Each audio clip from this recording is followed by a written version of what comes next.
योगांगानुष्ठानाद शुद्धि क्षय ज्ञान दीप्तिरा विवेक ख्याते है। योग के अंगों के अनुष्ठान से अशुद्धि के नाश होने पर ज्ञान का प्रकाश विवेक ख्याति पर्यंत हो जाता है। योग के 8 अंग यम, नियम, आसन, प्राणायाम, प्रत्याहार, धारणा, ध्यान और समाधि बतलाए गए हैं। इन सबसे अंतिम अंग समाधि है। इस संप्रज्ञात समाधि की 4 भूमियां वितर्कानुगत, विचारानुगत, आनंदानुगत और अस्मितानुगत हैं। ऊपर हमने अवरोह क्रम बतला दिया है। इसके उल्टे आरोह क्रम में जितनी अंतर्मुखता बढ़ती जाएगी, उतना ही रज और तम का विक्षेप तथा मल हटकर सत्व का प्रकाश बढ़ता जाएगा और इस सत्व के प्रकाश में चेतन की अधिक स्पष्टता से प्रतीति बढ़ती जाएगी। यही क्रम बंध को हटाने और मोक्ष की प्राप्ति का है। पहला, इस आरोह क्रम में सबसे पहली अवस्था वितर्कानुगत संप्रज्ञात समाधि है, जिसमें रज और तम के दबने पर सत्व के प्रकाश में स्थूल भूतों और उनके व्यवहार के वास्तविक स्वरूप का साक्षात्कार होता है। इस भूमि का संबंध चूंकि पांचों स्थूल भूतों और उनसे बने हुए स्थूल पदार्थ, स्थूल शरीर और स्थूल जगत से है, इसलिए इस भूमि तक वैकारिक बंध बतलाया गया है। 2. दूसरी अवस्था विचारानुगत संप्रज्ञात समाधि है।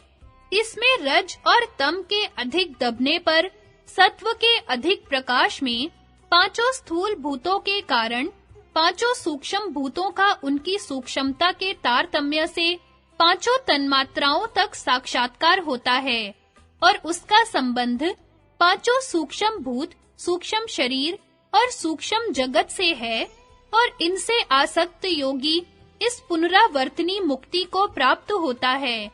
इसलिए इस वैकारिक बंध अर्थात जन्म, मृत्यु, जरा और रोग से तो मोक्ष हो जाता है, किंतु इसमें दाक्षिणिक बंध अर्थात सूक्ष्म शरीर और उससे संबंध रखने वाले राग, द्वेष आदि मानसिक विकार बने रहते हैं। इसलिए इसे दाक्षिणिक बंध बतलाया गया है। न विशेष गतिर निष्क्रियस्य, विशेष गति का प्राप्त हो जाना वास्तविक मुक्ति नहीं है, क्योंकि आत्मा अपने शुद्ध स्वरूप से निष्क्रिय है। संयोगाश्च वियोगांता इति न देशा दिलभो अपि, संयोग वियोगांत है, इसलिए किसी देश विशेष का लाभ भी वास्तविक मुक्ति नहीं है। 3.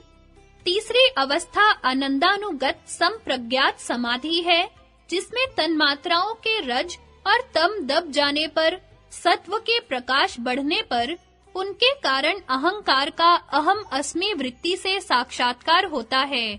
इस सत्व के आनंद और प्रकाश में चेतन तत्व की इतनी स्पष्टता से प्रतीति होती है कि कुछ योगी इसी अवस्था को आत्मस्थिति समझकर इसी में आसक्त हो जाते हैं और शरीर त्यागने पर इस अवस्था में दिव्य लोकों से परे होकर उनके काल की अवधि से अधिक समय तक कैवल्य जैसे आनंद को भोगते रहते हैं। ये विदेह कहलाते हैं। 4. चौथी अवस्था अस्मितानुगत संप्रज्ञात समाधि की है। इसमें अहंकार के रज और तम के दब जाने पर सत्व के प्रकाश में उसके कारण चित्त का साक्षात्कार अस्मि वृत्ति से होता है। इस सत्व के प्रकाश में चित्त में प्रतिबिंबित चैतन्य की इतनी स्पष्टता से प्रतीति होती है कि कई योगी इसी अवस्था को आत्मस्थिति समझकर इसी में आसक्त हो जाते हैं और शरीर त्यागने पर इस अवस्था में दिव्य लोकों से भी अधिक अवधि तक कैवल्य जैसे आनंद को भोगते रहते हैं। ये प्रकृति लय कहलाते हैं। उपर्युक्त दोनों अवस्थाओं में दाक्षिणिक बंध अर्थात सूक्ष्म शरीर और सूक्ष्म जगत के बंध से तो मोक्ष हो जाता है, किंतु इसमें भी प्राकृतिक बंध बना रहता है। विदेहों को अहंकार का और प्रकृति लयों को अस्मिता का। यथा नान्त अभिव्यक्तिर मुक्तिर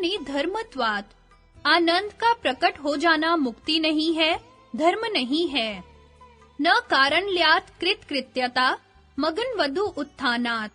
कारण में लय होने से पुरुष को कृतकृत्यता नहीं हो सकती, क्योंकि इसमें डुबकी लगाने वाले के समान आत्मस्थिति प्राप्त करने के लिए उठना होता है।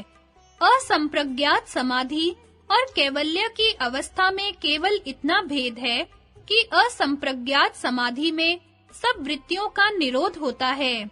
चित्त में निरोध के संस्कार से अन्य सब व्युत्थान के संस्कार दबे रहते हैं और वह आत्माकार होता है और आत्मा की शुद्ध परमात्मा स्वरूप में अवस्थिति होती है। किंतु कैवल्य में चित्त के बनाने वाले गुण अपने कारण में लीन हो जाते हैं। यथा पुरुषार्थ शून्य नाम गुणानाम प्रतिप्रसवः कैवल्यम स्वरूप प्रतिष्ठा वा चिति शक्ति रीति। पुरुषार्थ से शून्य हुए चित्त के बनाने वाले गुणों का अपने कारण में लीन हो जाना कैवल्य है, अथवा चिति शक्ति का अपने स्वरूप में अवस्थित हो जाना कैवल्य है। तीन प्रमाण त्रिविधम प्रमाणम। प्रमाण तीन प्रकार का है। व्याख्या: प्रत्यक्ष प्रमाण जो किसी इंद्रिय से जाना जाए, अनुमान जो किसी चिन्ह से समझा जाए, और आप्त वचन किसी आप्त का उपदेश। आप्त उसे कहते हैं जिसने पदार्थ को साक्षात किया हो और सत्य वक्ता हो। संगति तत्व ज्ञान का फल कहते हुए अगले सूत्र में ग्रंथ को समाप्त करते हैं। एतत् सम्यक् ज्ञात्वा कृतकृत्यः स्यात् न पुनस्त्रिविधेन दुखेन अभिभूयते। यह ठीक-ठीक जानकर पुरुष कृतकृत्य हो जाता है और फिर तीन प्रकार के दुखों से नहीं दबाया जाता।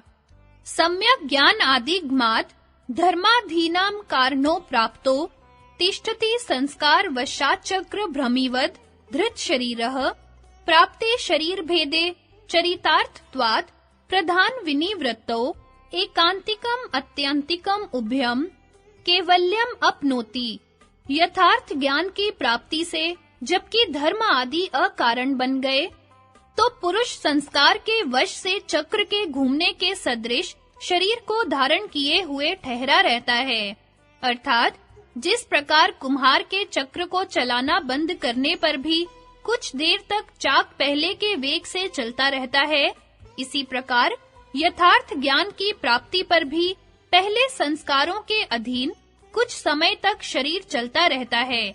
यह अवस्था जीवन मुक्ति कहलाती है। शरीर के छूट जाने पर और चरितार्थ होने से प्रधान की निवृत्ति होने पर एकांतिक और आत्यांतिक कैवल्य को प्राप्त होता है, अर्थात परमात्मा स्वरूप में पूर्णतया अवस्थित हो जाता है। पंचविंशति तत्वज्ञो यत्र तत्राश्रमे वसेत जटी मुंडी शिखी वापी मुच्यते नात्र संशय। जिसको 25 तत्वों का ज्ञान हो गया है, वह चाहे किसी आश्रम में स्थित हो, चाहे गृहस्थ में ही हो, चाहे सन्यास में, वह अवश्य मुक्त हो जाता है। इसमें कोई भी संशय नहीं है। दर्शनों के 4 प्रतिपाद्य विषयों पर सांख्य के मुख्य सिद्धांत। हे, त्याज्य जो दुख है, वह 3 प्रकार की चोट पहुंचाता रहता है। पहला, आध्यात्मिक अर्थात अपने अंदर से शारीरिक चोट, जैसे ज्वर आदि, या मानसिक चोट, जैसे राग द्वेष आदि की वेदना।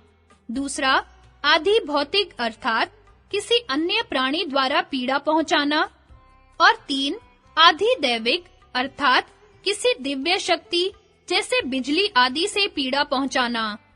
इनके दूर करने के साधन यद्यपि वर्तमान है और श्रौत कर्मों से इनका प्रतिकार हो जाता है, किंतु इनका नितांत अभाव नहीं होता, क्योंकि इनका बीज बना ही रहता है। हे हेतु, इस दुख की जड़ अज्ञान, अविद्या, अविवेक है। जितना अज्ञान दूर होता जाता है, उतना ही दुख का अभाव होता जाता है। इसलिए हान, दुख का नितांत अभाव अज्ञान अर्थात अविद्या का सर्वथा नाश हो जाना है। उपनिषदों का भी यही सिद्धांत है।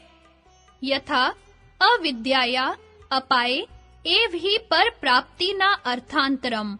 अर्थात अविद्या की निवृत्ति ही परमात्मा की प्राप्ति है, इससे भिन्न कोई अन्य वस्तु नहीं। हानोपाय, सारे तत्वों का विवेक पूर्ण यथार्थ ज्ञान है। जिस तत्व का यथार्थ ज्ञान होता जाएगा, उस तत्व के दुख की निवृत्ति होती जाएगी।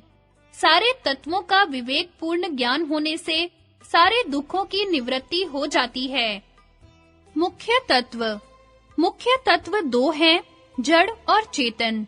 जड़ तत्व के 24 मुख्य विभाग हो सकते हैं और चेतन तत्व पुरुष जड़ तत्व के संबंध से जीव तथा ईश्वर और अपने शुद्ध स्वरूप से परमात्म तत्व कहलाता है। परमात्म तत्व अंतिम ध्येय अथवा हान है। सारे तत्वों के विवेक पूर्ण यथार्थ ज्ञान के पश्चात वहीं पहुंचना है। इसलिए सांख्य ने उसकी परीक्षा करने की आवश्यकता नहीं समझी। अन्य 25 तत्वों को इस प्रकार बतलाया है। अष्टो प्रकृते षोडश विकाराः पुरुषः, 8 प्रकृतियां, 16 विकार और पुरुष। ये इस प्रकार हैं: मूल प्रकृतिर विकृतिर महदाद्याः, प्रकृति विकृतये सप्त, षोडश कस्तु विकारो न प्रकृतिर न विकृतिः पुरुषः। मूल प्रकृति विकृति नहीं है, अर्थात कारण द्रव्य स्वयं किसी का विकार विकृत परिणाम कार्य नहीं है। शेष 7 महत तत्व आदि प्रकृति विकृति दोनों हैं, अर्थात महत तत्व मूल प्रकृति की विकृति और अहंकार की प्रकृति, अहंकार महत तत्व की विकृति और 5 तन्मात्राओं तथा 11 इंद्रियों की प्रकृति है और 5 तन्मात्राएं अहंकार की विकृति और 5 स्थूल भूतों की प्रकृति हैं। अन्य 16 विकृतियां केवल विकृति हैं, किसी की प्रकृति नहीं है। यद्यपि सारी स्थूल वस्तुएं इन्हीं 5 स्थूल भूतों के कार्य हैं, किंतु वे अपने विकृत परिणाम से आगे कोई नया तत्व कारण रूप होकर नहीं बनाते। पुरुष न प्रकृति है न विकृति, अर्थात न वह किसी का स्वयं विकृत परिणाम है, न उससे कोई विकृत परिणाम उत्पन्न होता है।